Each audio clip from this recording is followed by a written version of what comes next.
Hello viewers, আজকে আমি তোমাদের জন্য একটা নিরামিষ চচ্চড়ির রেসিপি নিয়ে এসেছি। সেটা হচ্ছে মটর ডাল ছড়িয়ে কুমড়ো ডগা বা কুমড়ো শাকের চচ্চড়ি। এটাতে কিছু সবজি ইউজ করা হয়েছে। আমি যা যা ইউজ করেছি, তোমরা যদি এর বাইরেও অন্য কিছু সবজি ইউজ করতে চাও সেগুলো করতে পারো। এতে সব রকম সবজি ইউজ করা যায়। আর এইভাবে মটর ডাল ছড়িয়ে যদি একবার এই কুমড়ো ডগার চচ্চড়িটা তোমরা খেয়ে দেখো, দারুণ ভালো টেস্ট হয়। আশা করি তোমাদের ভালো লাগবে আর মনে হবে যেন বারবার এইভাবেই কুমড়োর ডগা আনলেই এইভাবে তরকারিটা করে খাই। তাহলে চলো শুরু করি। তার জন্য প্রথমেই আমি 500 গ্রাম মতো কুমড়োর ডগা নিয়ে সেগুলোকে ভালো করে ডাঁটাগুলো আলাদা করেছি, পাতাগুলোকে ভালো করে ধুয়ে বেছে কেটে রেখেছি। সবজির মধ্যে আমি নিয়েছি আলু, কুমড়ো, ঝিঙে আর পটল, সব লম্বা লম্বা বা ডুমো ডুমো করে কেটে রেখেছি। আমি 1 মুঠ মতো মটর ডাল নিয়ে 2 ঘন্টা ভিজিয়ে রেখে সেটাকে 50% মতো সেদ্ধ করে নিয়েছি। কিন্তু সেদ্ধটা কিন্তু জল জল থাকলে হবে না, একটু শুকনো শুকনো করতে হবে। আর ফোড়নের জন্য আমি 5 ফোড়ন রেখেছি, তেজপাতা রেখেছি, আর শুকনো লঙ্কা রেখেছি, আর 4টে কাঁচা লঙ্কা নিয়ে রেখেছি। আর আমি 1 চামচ জিরের গুঁড়ো, 1 চামচ ধনের গুঁড়ো, 1 চামচ হলুদ গুঁড়ো আর 1/2 চামচ শুকনো লঙ্কার গুঁড়ো রেখেছি। এগুলো আমি তরকারিতে ইউজ করব। প্রথমেই কড়াই বসিয়ে তাতে 1 চামচ আমি সর্ষের তেল দিলাম।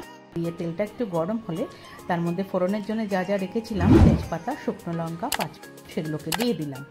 সুন্দরভাবে ফোড়নটা একটুখানি ভাজা হলে ভাজা ভাজা করে নিয়ে তার মধ্যে আলুগুলো আগে দিয়ে দিলাম। আলুগুলো দিয়ে একটু আলুগুলোকে ভালো করে ভাজবো, বেশ সুন্দর একটু নাড়াচাড়া করে একটু আলুটাতে রং ধরবে সেরকম যখন ভাজা হয়ে যাবে, তখন তার মধ্যে বাদবাকি যে সবজিগুলো আমি কেটে রেখেছি, পটল, ঝিঙে, কুমড়ো, সেগুলোকে দিয়ে দিলাম। দিয়ে ভালো করে সেগুলোকেও নাড়াচাড়া করে কিন্তু আলুর সঙ্গে আমি মিশিয়ে নিয়ে সেগুলোকেও 1 মিনিট মতো একটু ভাজা ভাজা করে নেব।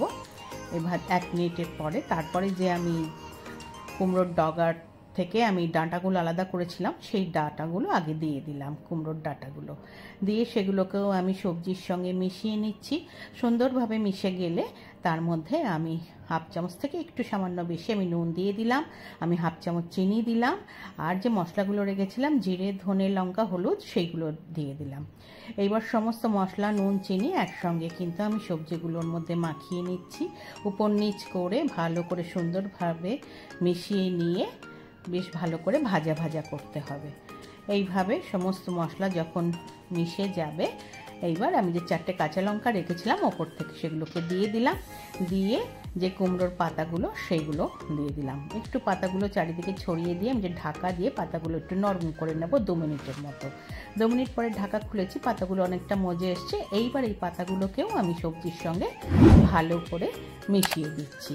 সুন্দরভাবে যখন পাতাগুলোকে উপর নিচ করে সমস্ত কিছু সবজির সঙ্গে মিশে গেলে, এইবার যে আমি ডালটা সেদ্ধ করে রেখেছি সেই ডালটাকে আমি ওপর দিয়ে ভালো করে ছড়িয়ে দিলাম। দিয়ে আমি ডালটাকেও মিশিয়ে নিচ্ছি সমস্ত সবজি, ডাঁটা, পাতা সব কিছুর সঙ্গে। সুন্দরভাবে যখন ডালটা দেখো মিশে যাবে, তখন আমি ঢাকা দিয়ে এবার 5 থেকে 6 মিনিট সব সেদ্ধ হতে দেবো। আবার 5 মিনিট পরে ঢাকা খুলেছি। আমার দেখো মোটামুটি মাখো মাখো হয়ে গেছে তরকারিটা। একবার একটু মিশিয়ে নিয়ে এবার আমি একটু দেখে নেব যে আমার কুমড়োর ডগাটা, আলু সব সেদ্ধ হয়েছে কিনা। একটা কুমড়োর ডগা তুলে দেখছি, সুন্দর নরম হয়ে গেছে।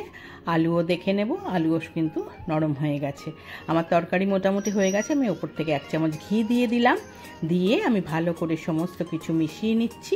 মিশিয়ে নিলেই কিন্তু আমার তরকারি একদম রেডি হয়ে গেল। এই লাস্টে ঘিটা কিন্তু মেশাতেই হবে, এটা মেশালে এই তরকারিটার টেস্ট দ্বিগুণ বেড়ে যায়।